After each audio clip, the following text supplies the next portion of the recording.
Hey, it's Shannon from iHeartRadio Canada here with Reneé Rapp. Hi, how are you? Hi, I'm good, baby. How are you? I'm doing so good. Congratulations on the EP. It's so good. Have not stopped listening to it since Friday. How are you feeling now that it's out in the world? I feel so tired. I Yeah. feel so tired. I feel like emotionally exhausted. I thought that it would be this like big like of course it was, by the way, like big like exciting sort of thing. But it actually turned into this like I am emotionally depleted because over the last like year, it's been this like build up for this. And Mhm. so now that it's finally like there, I actually feel so exhausted. Like that's the best way to describe it is like I've never slept so much in my life. Right. I was gonna say like exhausted in a good way because you can finally just like a weight lifted almost. Yeah, I mean, I feel so much less anxiety surrounding it. It's Mhm. also so nice knowing that like people like actually are listening to it because I feel like even I don't know. I mean, I might have to ask like Harry Styles or something. But I feel like I feel like every time I release something, I'm always like, well, maybe no one will listen to this one. And Mhm. I don't know if that goes away as you like continue and release more shit, but that was definitely me before this project. I was like, maybe no one will want to listen. That's I can imagine like sitting with that fear. It's like that anxiety with the buildup, right? Dude, it was horrible. It was Yeah. horrible. But when you are, because obviously the show is premiering, so when you're like sitting in the car and you're on the way to the premiere of Sex Lives of College Girls, but then your EP just dropped, like, are you able to have a moment where it just like soaks in? Honestly, no. Yeah. No, because also I have social anxiety. So premiere nights are really tough for me, actually. So it wasn't until like that whole night I was definitely very stressed out. And I was so excited, but like it's really for me very overstimulating to be around so many people and to visually have so many things going on. So it just like it makes me like this the whole night. So then actually when I got home, I immediately went to bed Mhm. and I slept so hard that I like forgot what had happened and like forgot where I was and stuff. And Yeah. I woke up and I went to check my phone and I was like, "Oh my God, I forgot. Like my project is out." And it was such a cute little like, "Yay!" Like people give a because I totally forgot. I was so tired. And I Crazy. honestly, I think I was trying to block it out. But yeah, so the next morning I had that moment. Gotcha. I want to talk about the song "What Can I Do." It makes Yeah. my queer heart oh so happy. This is your first openly gay song that you've written, correct? Yeah. What is it like? Why do you think that it took so long for you to write a song about being queer? I mean, it's interesting. Like, I think it's weird. I really don't know. Like, for a while, I thought it was like a lot of like internalized like homophobia, and I still think it is definitely. But I also think that like I had been in long-term relationships with men for most of my adult life, Mhm. right? Since I had graduated high school. So and those were like monogamous relationships, so I wasn't really with a lot of women or like non like cis men. So I think it's two parts. I think it's that like a of course it's the internalized bullshit that I fear will like always follow me, and I feel like I have to try really hard every single day not to like be such a dick to myself and others about it. But I think it's also b like I was in very heteronormative relationships, and I actually wasn't allowing myself to like access that like part of who I am, I think.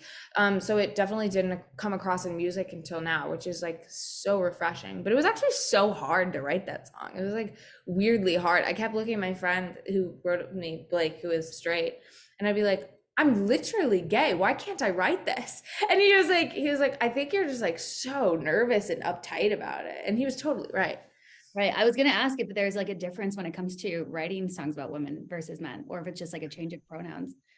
I mean, it it's different just because it's different for every single person that I write songs about. Like, and it depends. It really depends. I have certain songs that I've written about people who have just like wrecked me that are the easiest songs to write in the whole wide world. I've had songs like What Can I Do, who's like about like a friend of mine who I'm so incredibly close to, that took a long time to write. because it's also like a really delicate thing where like a lot of feelings are like so intertwined, because I'm like, A, I don't want to like cross a line and lose this person as a friend, right? But B, I know you're straight, but like I actually don't think you are. Like, not to project, but sometimes I feel like you want to kiss me. I don't know. You know, like it's like all these tiny little things. So it just so depends. Yeah. Did you talk to that friend about the song before you released it? No, no. Oh my God, absolutely not. Have you talked to them since? I mean, we talk, but no, they have like zero idea. I mean, I'm sure they probably are like, you know. Yeah, totally. When you are talking about internalized homophobia, like what does that mean to you? Is it like internal thoughts that you're still struggling with when it comes to like Yeah, I think so. I mean, it's weird. Like I think like being like the kid that I was, and also growing up, and this is not to say this is a universal experience for anybody who grows up in North Carolina. It just really was for me, based off like the things I was hearing from friends, family, whatever.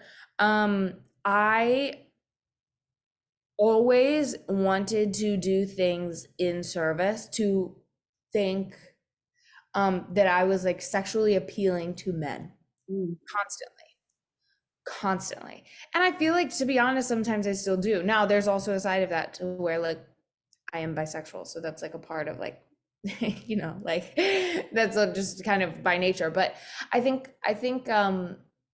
I just pass a lot of like judgment on myself, you know, subconsciously and even sometimes not subconsciously, just based off of like the shit I heard when I was a kid, which sucks. Yeah. But my girlfriend is actually from Charlotte, North Carolina. What? Yeah. Which is Oh my crazy. God. So I was like researching you yesterday. I was like telling her, I was like, oh, Charlotte, small So world. cool. Oh my Yeah. God, that's amazing. But she's talked a lot to me about her like coming out experience, and it sounds very similar to yours as well. Where it's just like, Yeah.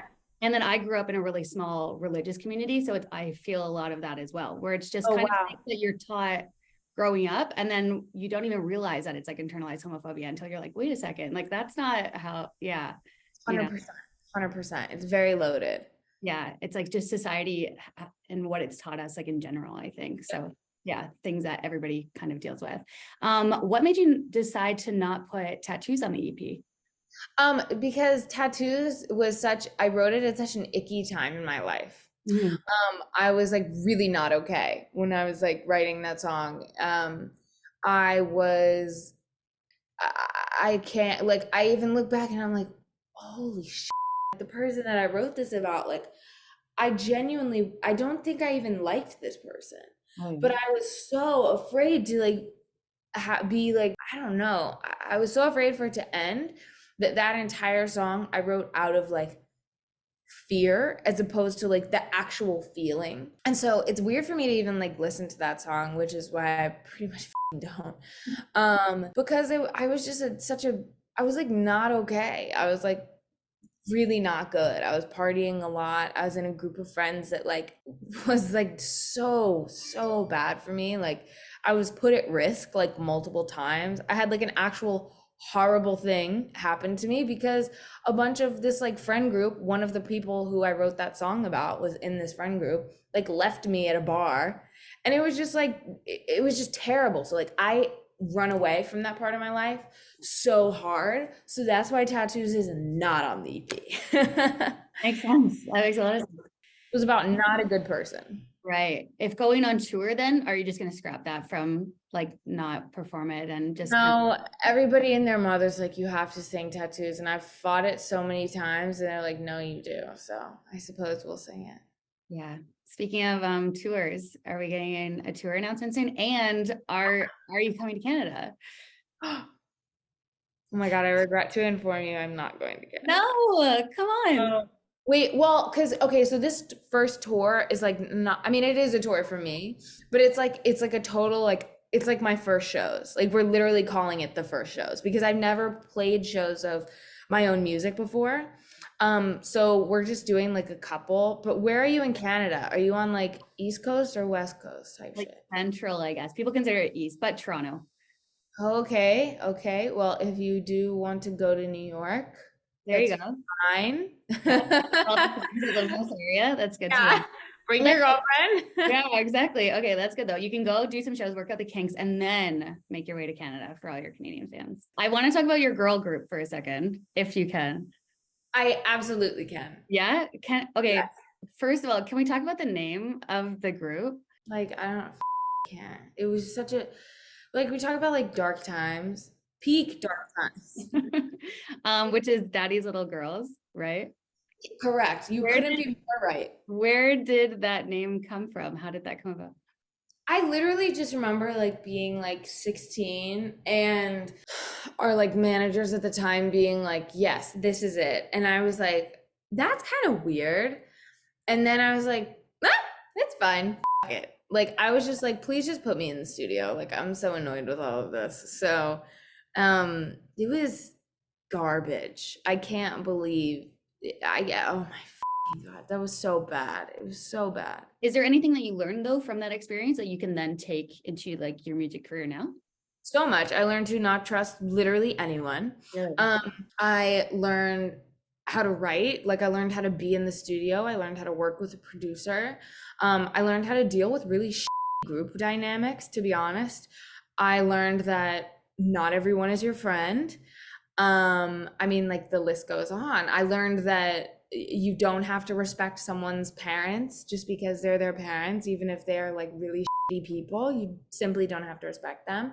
And I learned like so much from being in that group. I also just learned that like I think it's kind of like being on a team, right? Like, not everybody is always going to want to play for the team, right? But you still have to.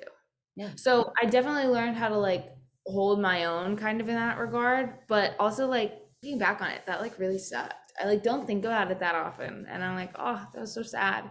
Yeah, well, sorry to bring it back up for you. No, please, I love talking about it. So good. Okay, I know you can't tell us too much about the next season of Sex Lives since it comes out this week, but are we going to find out if Leighton has any musical talents? Oh my God, I regret to inform you, no. No, and those today, Reneé. Bro, this has been my pitch. Wow. This has been my pitch for like so long. Like, I've pitched the most outlandish storylines and everybody keeps telling me no. But no. Maybe one day, maybe season 3. Yeah, in our hearts. Yeah, for sure. Awesome. Thank you so much for taking the time to chat. It's been so nice to talk to you. You, babe. Nice to meet you. Congratulations on the EP. Thanks, love. Appreciate it.